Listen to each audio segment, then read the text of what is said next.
guys, I'm Joel and welcome back to the Egg Bio Rooftop Garden. Today we're going to talk a little bit about our indeterminate tomatoes that we've got growing in our tomato tunnel. One thing that helps it grow is by pruning it and by pruning the suckers.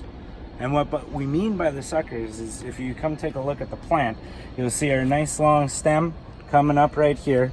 You'll see the leaf coming off of the stem, and right in the crotch between the stem and the leaf there is a sucker, and that will turn into a brand new stem or branch, right? And so we don't want that. We want it to just be this one. So if you have scissors, you can give it a snip, or if it's small like this one, you can just break it right off. And that's how we get them to grow nice and straight and tall. See ya.